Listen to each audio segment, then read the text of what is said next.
Brother Nero! I need... No. Okay. Brother Nero!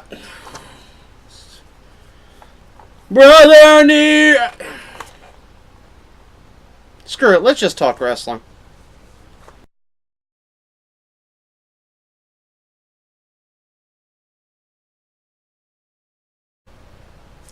Hello, once again, welcome to As the Guido Goes Off. For those watching from the States, I hope you had a safe and happy 4th, and everybody still got their fingers. For those of you outside the States, how was Monday?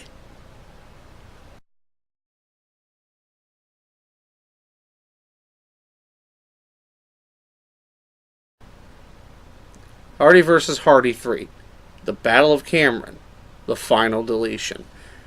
Finally aired this week on TNA after they promoted it for a week. And, clearly the internet's divided. There's a lot of people that like it, and I think there's a lot more that hated it. I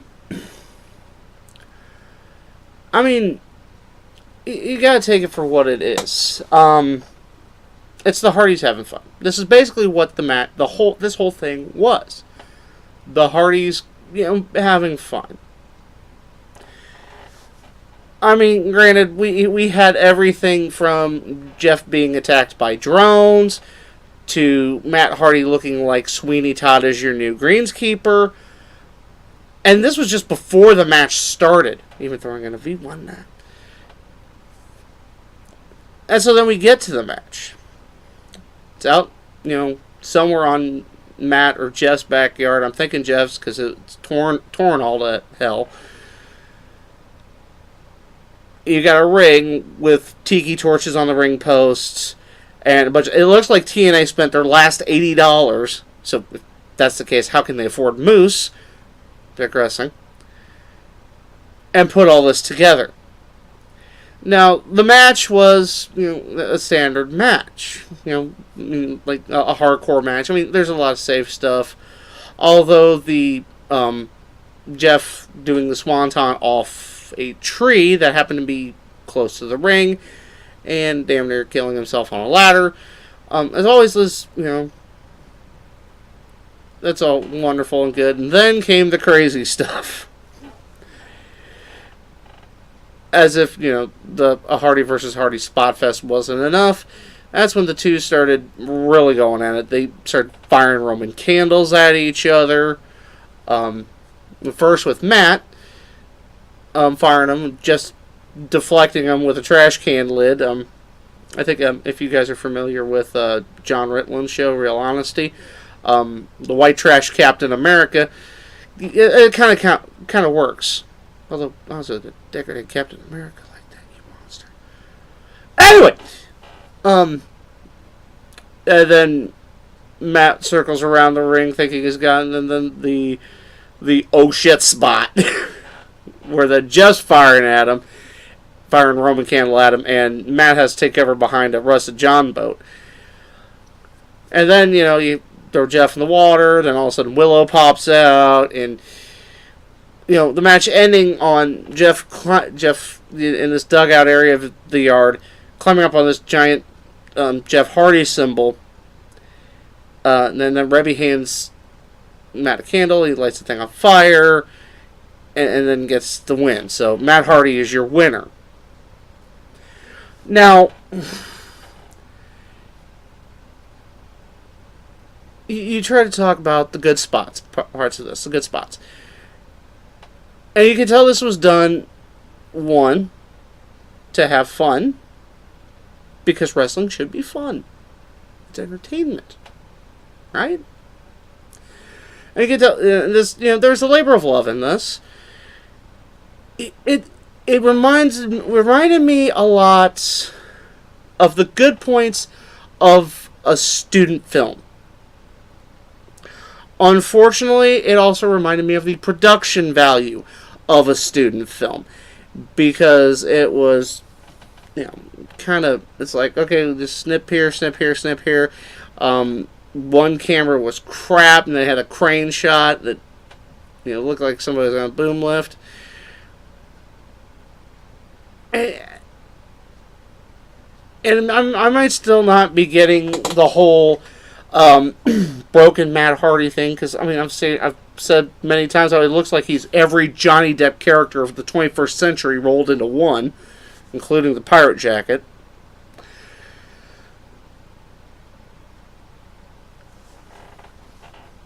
Honestly, it's one of those things that needs to be seen to be believed, but and it's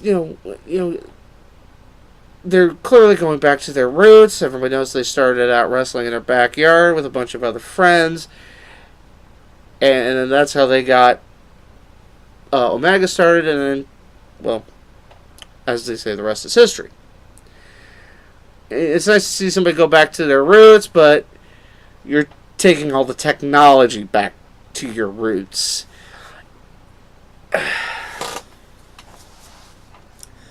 It's something like a lot. It's basically a lot of.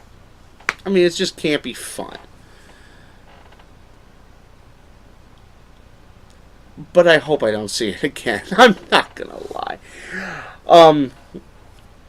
Because I have a feeling if those two tried something else like this and try to top themselves, it's going to fail miserably. It's going to look even worse. How do I put it?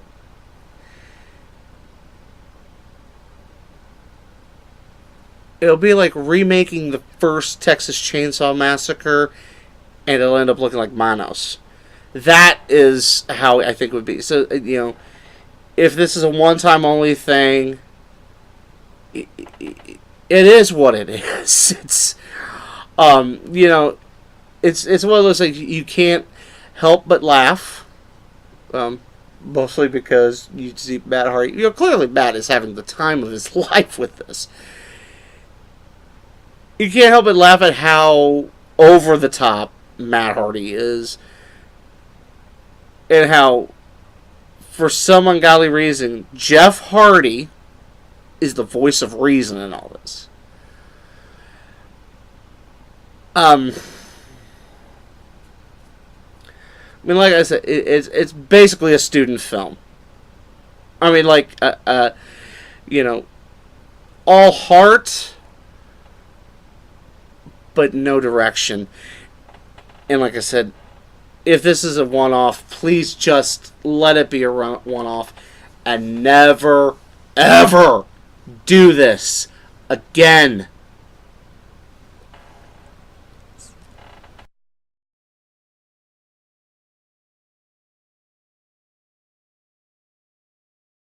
Well, interesting news last week. Jerry the King Lawler, his suspension has been lifted, and he is now back on the Smackdown commentary table.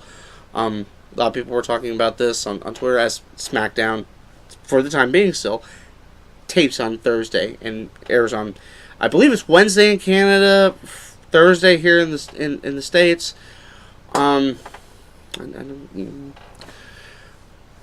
But so apparently, the domestic violence charges were dropped in the case of both himself and his fiancée.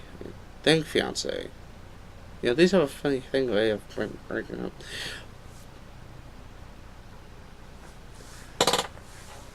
And so with that, Jerry the King Lawler returns to SmackDown.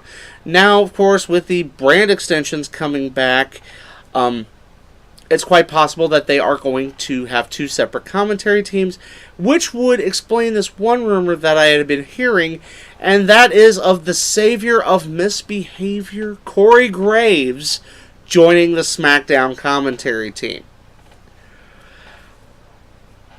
The dynamic is kind of interesting. I mean, you're going to have, like with Raw, you've got, Michael Cole, just whatever. You've got JBL, I guess he's supposed to be the heel commentator, but in the end, he's just shit. And you got Byron Saxton, I guess he's supposed to be the face commentator, but he's vanilla. You're going to have this odd dynamic. You're going to have, Mauro Ranallo doing the play-by-play You're going to have Lawler offering his side, Graves offering his insight, and they're both going to be heels.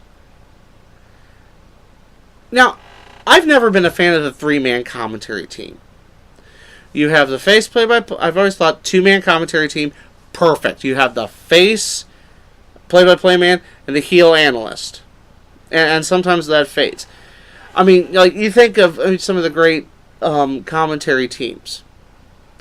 Usually it's only two. I mean, you think of Monsoon and Heenan.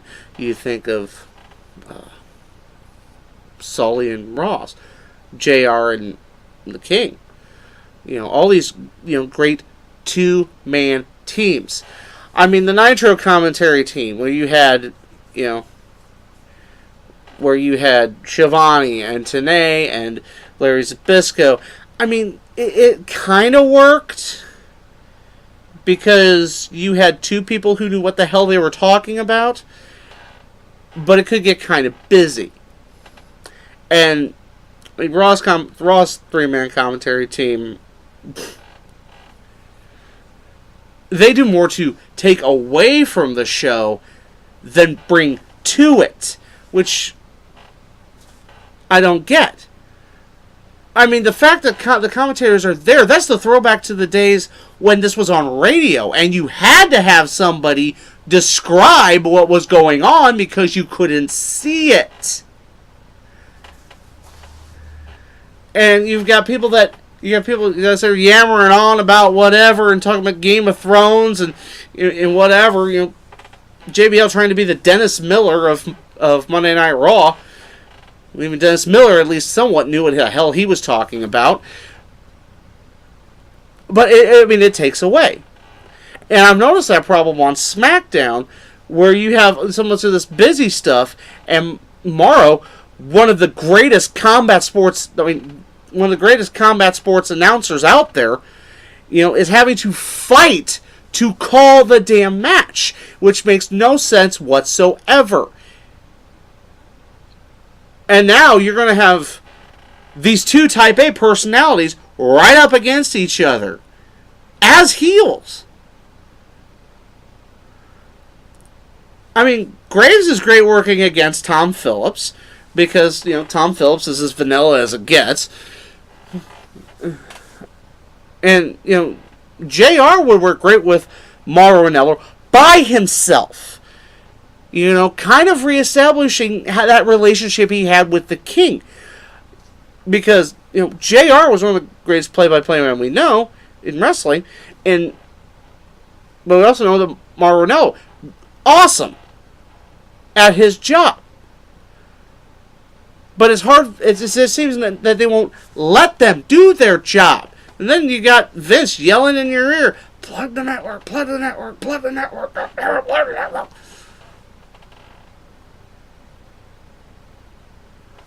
To be fair, to be honest, I think they should just strip these two-man commentary teams. And I really hope David Otunga enjoyed his cup of coffee with the big time. Back to the Raw pre-show with you. Back.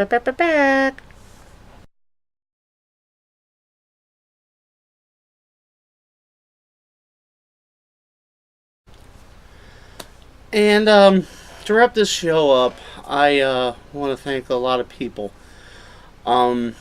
Recently, I have gone into double digits on subscribers, something I've been trying to get to for quite a few months. Involved this, the help of a lot of people. A lot of fellow YouTubers that have given me hints, given me advice, and not to mention help by watching this show. Again, giving me a little bit of promotion. So I'm going to take some time to thank a few of them. I would like to thank John at Reborn Again. You can find his show on YouTube, Real Honesty. At MTL Broski, his show First Thing in the Morning. Give that show a watch, please. He's been a big help. Also, Justin, the TNA WWE guy. Follow him at TNA WWE guy and watch his shows. Um, these guys are all very passionate fans.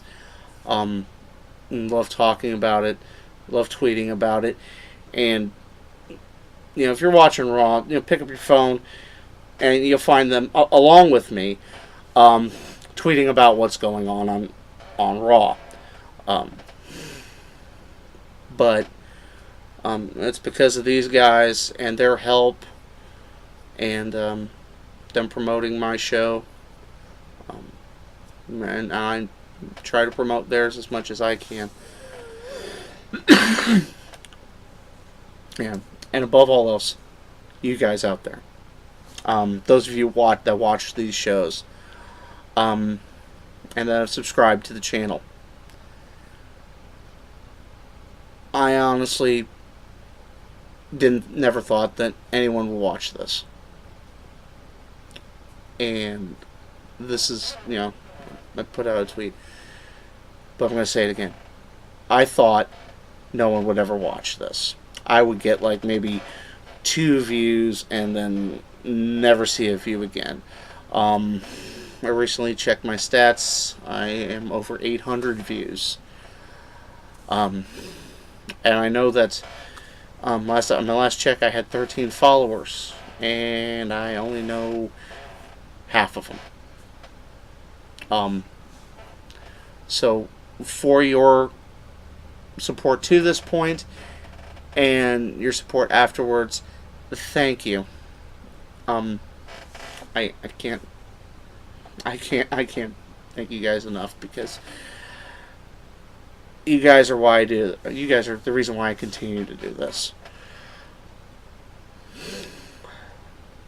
And that's all for this episode of The Guido Goes Off. As always, you can follow me on Twitter and now on Instagram at r_man_Guido. If you're new to this show, thank you. Please don't hesitate to like, comment, and subscribe. And it's getting late. I think we're done here.